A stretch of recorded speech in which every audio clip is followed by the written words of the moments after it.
All right, hello, and welcome back to the Cup Chasers podcast. Thanks for being here. Thanks for listening. The Bowley Shore has entertained us all season long, and we're going to take a look back at the Chelsea season. But go ahead and smash the likes up out there for all you Chelsea fans. Subscribe to the channel, get that notification bell on. We will be back real soon, of course. All right, guys, how do we want to do this? Do we want to start with 1-0 over Everton opening day, or do we want to go back to preseason? Oh, we got to start at preseason. That's when it all went. Preseason. It Go ahead. went What do we think? downhill.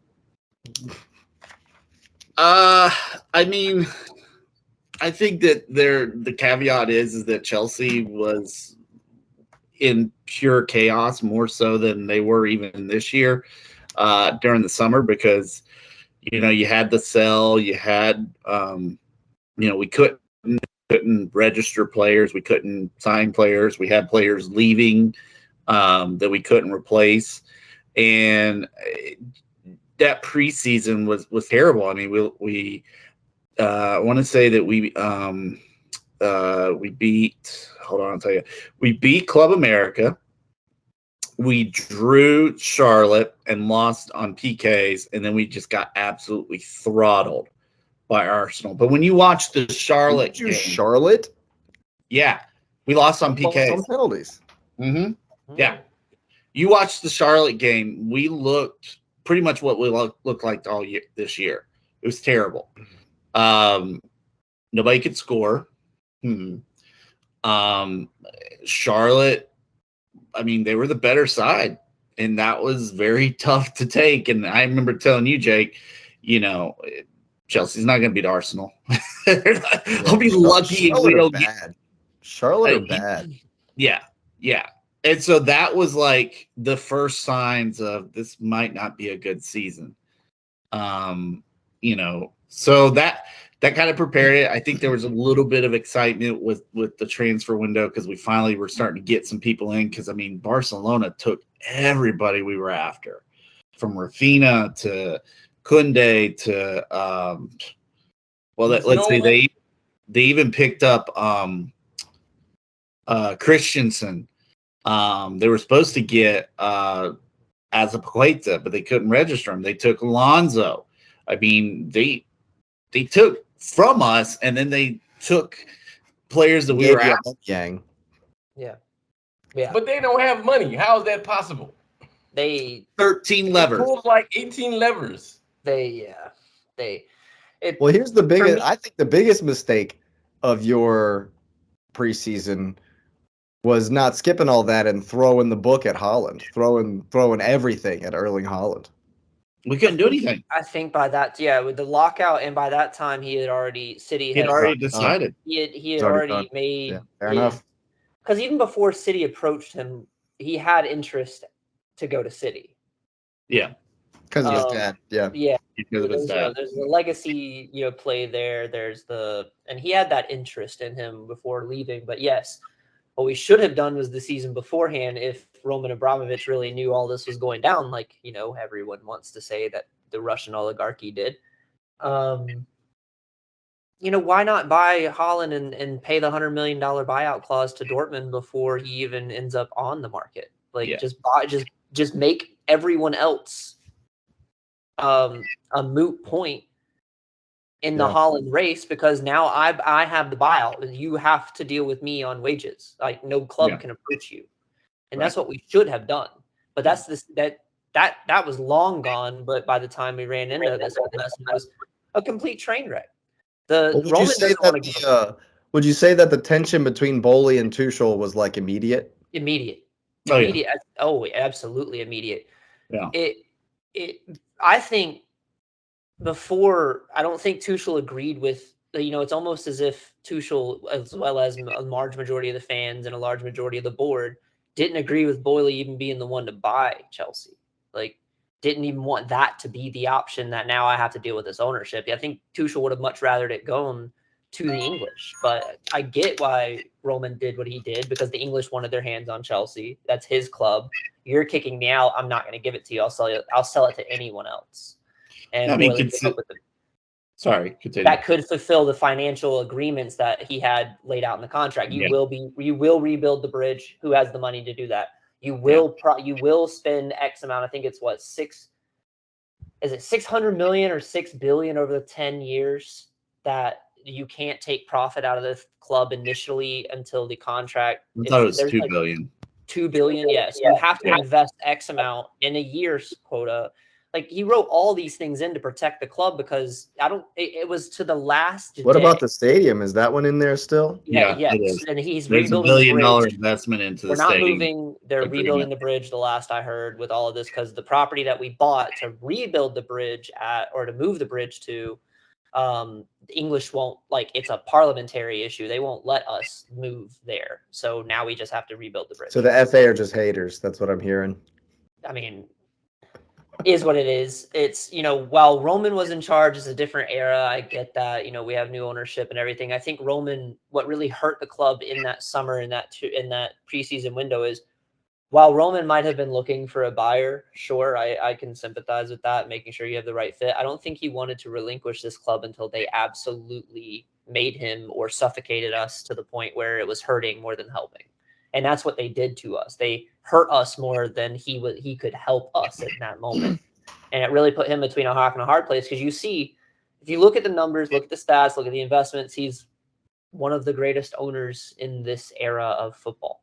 Like, what he did in transforming this club from when he came in to when they kicked him out, the amount of investment he poured in, the hands-on approach he had, even though he couldn't come to the stadium after his third or fourth year owning the club. Like, it's beyond what most owners are willing to do for the club, which is one of the saving graces I have for Todd. While he might not know what he's doing, I'm not going to be mad at a hands-on or investment approach to the club, even if it's in the wrong direction or I don't agree with it all the time. I'd much rather be in this seat than, say, like Tottenham or, even Arsenal at times, or Liverpool, where they withhold that checkbook, and say, nah, it's make it work. And we got to pay for this and that and this and that. Right. So, and you can't. But going back to the preseason and seeing how all this is affecting the players, the locker room, the coach, like, Tuchel's not the same Tuchel. He's up in the air because he knows his job is on the line. Even when he hears there's a new owner, he knows his job's on the line, because they're going to come in and the first thing you're going to do is establish yourself as, this is my team now, and you weren't the coach I brought in. I'm going to bring in my coach, my staff, my all of this. So there were definitely early warning signs at the beginning of the season. Cucurella came in over the summer, and I didn't realize that the Tottenham game was the second game of the season, where he gets his hair ripped out.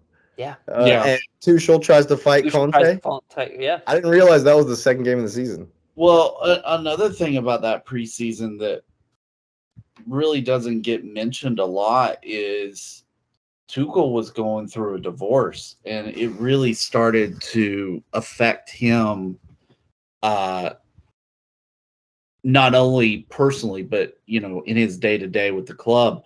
And I think everything that was going on, I mean, Tuchel at one point was pretty much running the ship, because the way the English government treated Chelsea, like, they squashed everything. We couldn't sell a single ticket after February. The government threatened to take us over as a entity. The government, yeah, it was crazy scenes for sure. And it led to kind of a scramble, I felt like, because right after the Tottenham game was the 3-0 versus Leeds. Yep. Where Brendan Aronson scored on the goal line after taking the ball right off of Kepa. We catch a red card. We lose the lead. And then 2 games later was you lost at St. Mary's. Yeah. An inauspicious start, to say the least. It was. And that's, I blame Potter a lot for this season, and of course Bowley too, but it didn't start that great with Tuchel either. I just think that this was, we weren't. It was brewing since February. Well, I agree 100%. We were never a team at any point in the season. No. We were never a team. You bring in Sterling, you have Koulibaly. You bring in Koulibaly. We lose Mount early. We know he's hurt. We bring in Cucurella, who can't play Premier League football to save his life. He looks like a scared Well, you had child. Mount for a while. You had Mount for a while, at least until October. We had Mount till the Potter takeover. Yeah. Well, no, because Tuchel was fired after Zagreb. Right. Yeah. Lost After the that was first the Champions excuse. League game. Right. That was the excuse to fire Tuchel. Well, that was a rough game to watch too. Well, look at this. Look at this here. It says Potter won 6 of his first 8 games. It did. Yeah, false hope. So yeah, exactly. But I mean, that Zagreb performance was terrible. Like, we didn't even look like we deserved to be on the same pitch as Zagreb. And it's like, come on. I mean, I know things are bad, but come on now. And I think Boley, as much as he gets a lot of deserved, I don't know what's the best way to put it, but anyways, he saw that after that performance that Champions League wasn't going to be going into the knockouts because it was horrible. I remember watching it and I was like just blown away at how bad we looked. And of course we had started showing some signs, with the loss to Southampton. That one still just well, the very next game was a home draw to Salzburg. After Zagreb, another Champions League game draw to Salzburg. This all goes, and I don't blame Tuchel, and this is where the fork hit. Like, this is where the fork in the road is really for me this season. I don't blame Tuchel for any of this. I blame what happened to Chelsea. You took important players out of this system, out of someone's system who had tinkered and meticulously placed players to win games. We lose Antonio Rudiger, can't replace him. Irreplaceable in Thomas Tuchel's system. Irreplaceable in Thomas Tuchel's system. We lost N'Golo Kante, could not fill a summer role for any type of replacement for him. Irreplaceable in Thomas Tuchel's system. Irreplaceable. Was Enzo in January? Enzo was in January. $100 million. Yeah, Enzo was January. Yeah. We didn't get a striker. We were in on Lewandowski, and we couldn't do anything until Barcelona got him.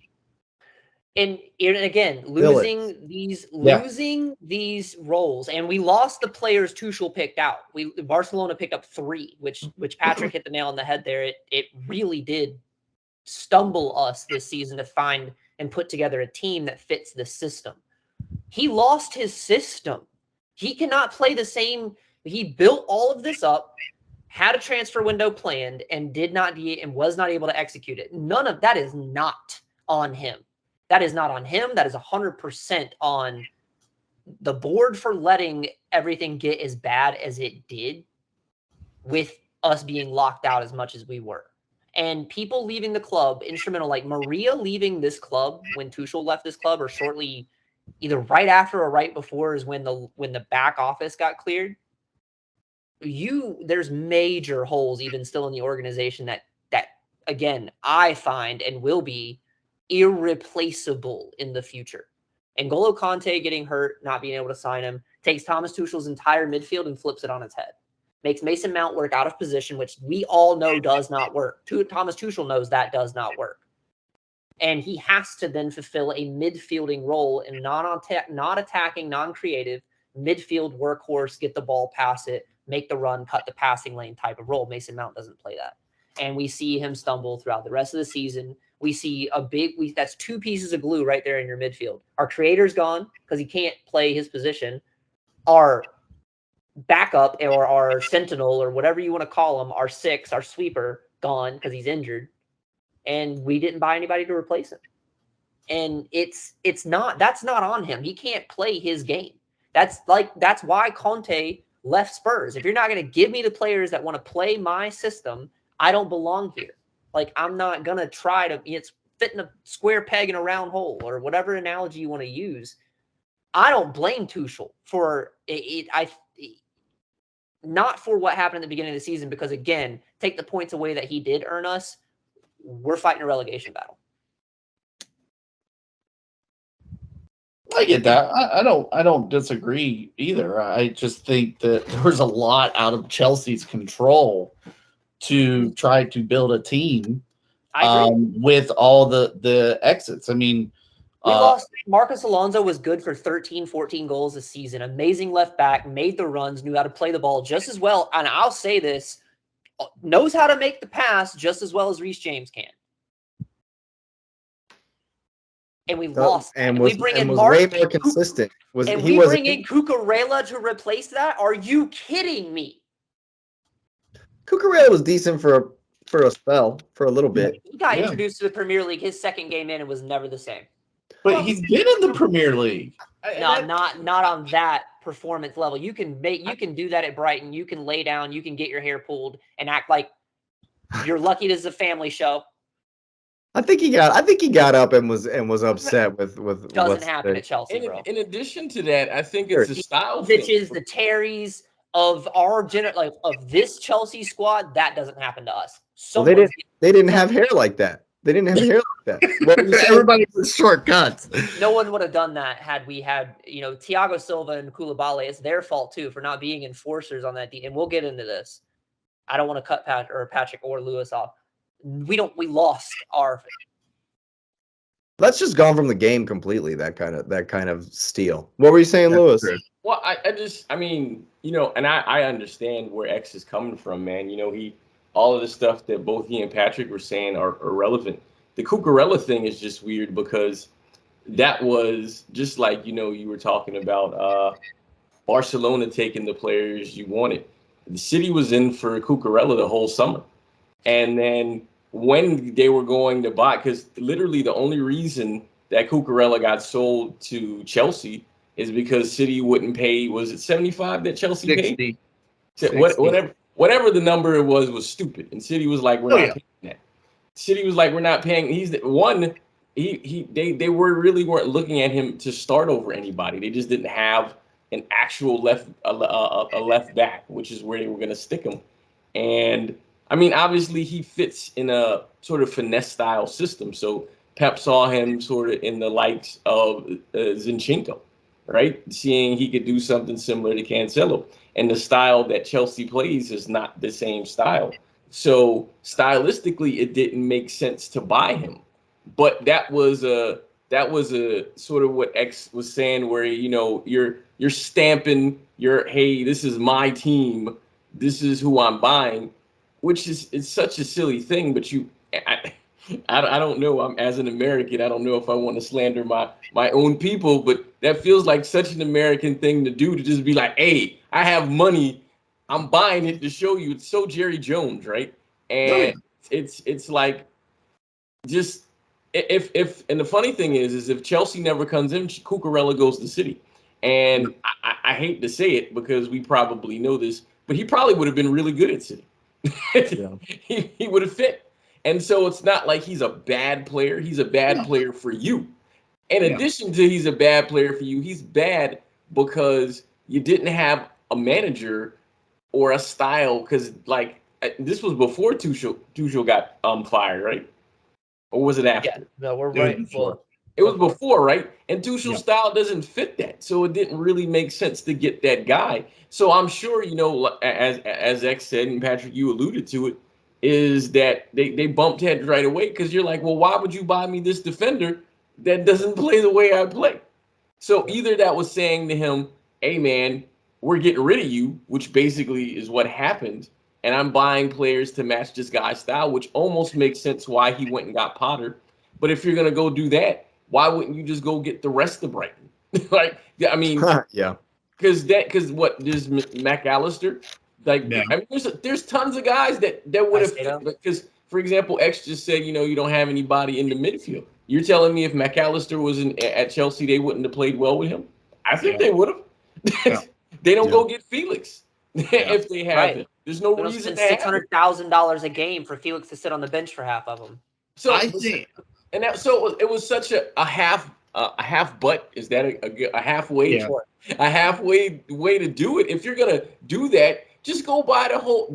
Do a Liverpool, buy the whole team like you did from Southampton, and just run them through. I mean, it was successful for Make Liverpool. them our feeder club. I mean, Yeah, it's absolutely. it's utterly embarrassing, and Todd Boehly, I think, is the one who ends up with the pie on his face in the majority of this at the beginning of the season. And what he did to Potter is a master. I mean, he paid a lot of money for it, but it's a masterclass in scapegoating. Is all this is. Yeah, a lot of this is Boehly's fault. Potter or not, you could have stuck anyone in that role. All of this stems to what Boehly did and who he brought in and the players he told Chelsea to go after no one was really voicing their opinion to say no. Potter's not going to tell him no in January, and they bought everyone that Clear Lake and Boehly wanted to. And it baffles me, man, because again, like I said it all season, every game I've watched and after the game, or we hear players talk and we see coaches talk and respond to some things. We lost our culture, and Boehly didn't know what the culture of this club was when he bought it. He didn't know how to instill that from top down, and that's what's been Chelsea. It's top down. We've had very hands-on owners. We've had a culture that stems from the top down. We demand greatness from the top down. We don't allow people to slack off, manager, owner, board, the groundskeeper. It didn't matter. Like you just didn't do that. And you didn't take corporate days off. You didn't take a day at the swimming pool. It's just wild to me about everything that we allowed to happen this season, because again, like new guy on the block, or it's like substitute teacher status in the locker room. Like no one's going to make us do it, and we're getting paid.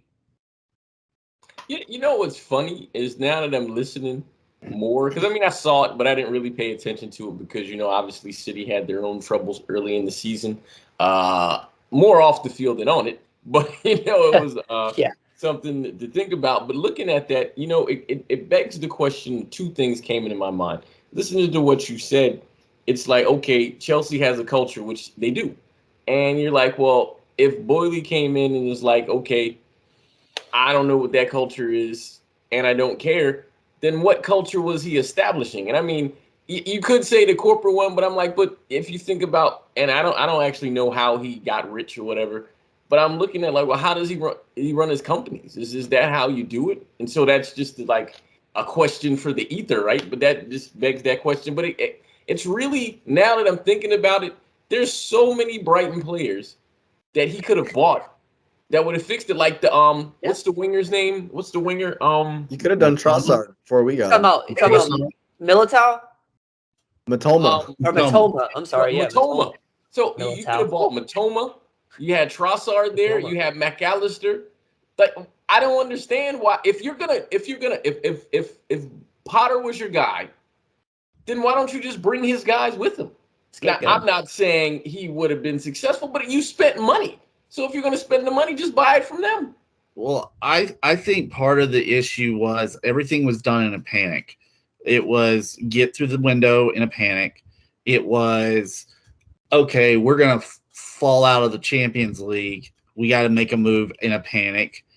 And then this January window was, we got to get guys in a panic. And, I think that, yes, there is an attempt to put your own, stamp on the club, different type of mindset, whatever it might be, whatever you want to call it. But I also think that there was a lot of not only panic buying, but panic decision making, because, as a new owner, you want to be successful to begin with, and you start seeing some cracks in the foundation, and you're like, okay, we got to change everything now, because it's not going to work. So I agree with X that there a lot of the problems were Boehly generated. But I also think that a lot of it was just pure chaos and pandemonium. I mean, one of the dumpster fire. One of the articles I was reading about our takeover was this journalist who had done takeovers before, in Italy and in Switzerland and all this. And he's like, this is the fastest that a club has been taken over. Complete. Had to be. Right. And that's the point. It had to be very quickly. But that also means they were going to ban us from the season. Like, They were not going to let us play Premier League I know. games. I know. That baffles me so much because, all right, you really, in this, I hate the FA, the politics side of this. Owners It was all politics. Owners have done worse.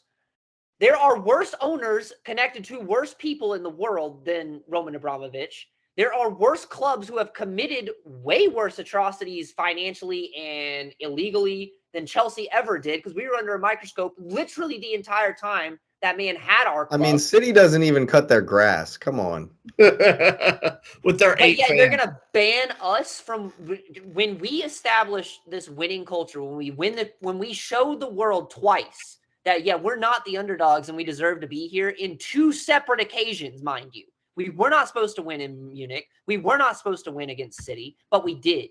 We weren't supposed to win the league, but we did. Over and over and over again. And they threatened to literally shut our door.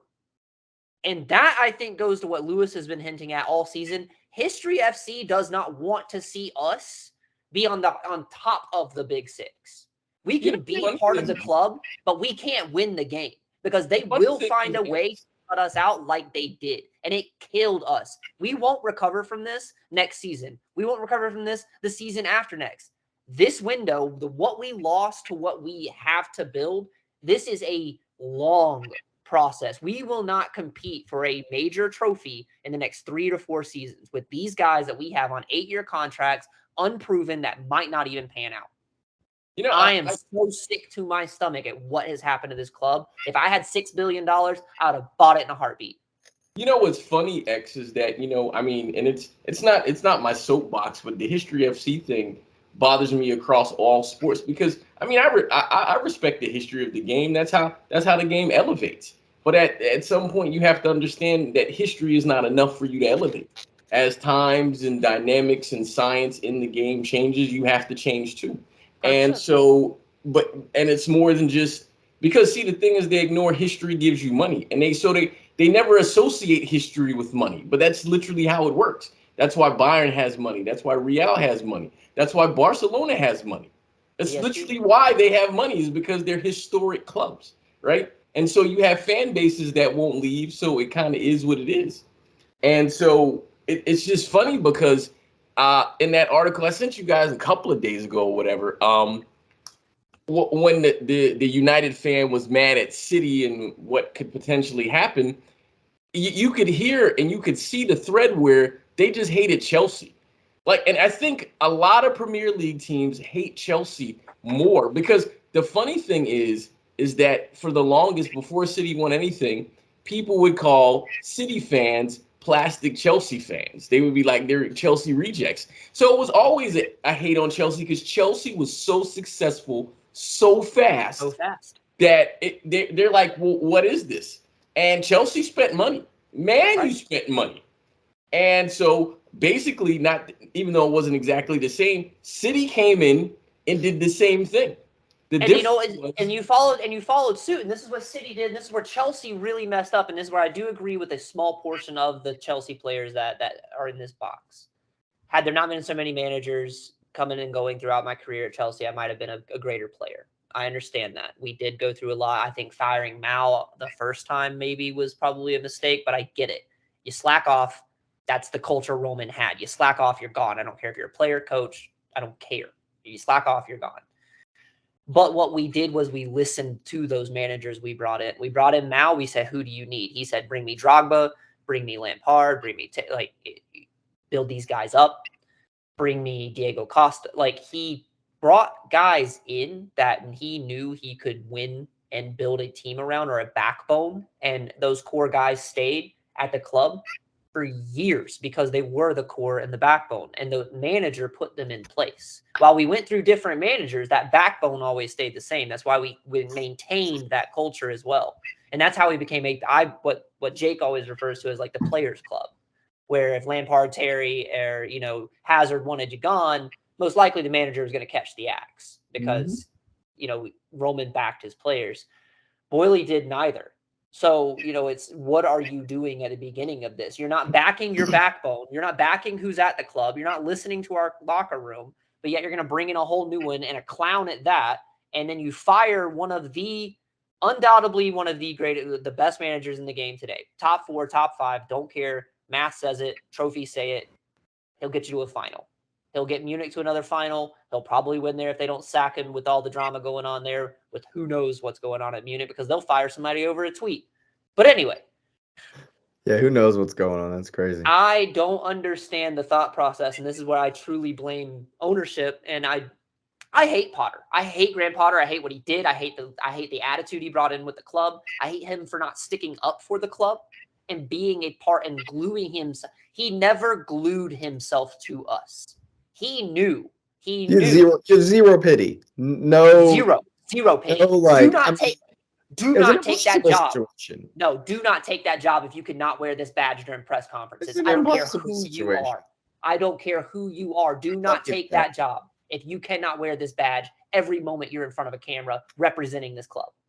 Your black suit with no lapel, no tie.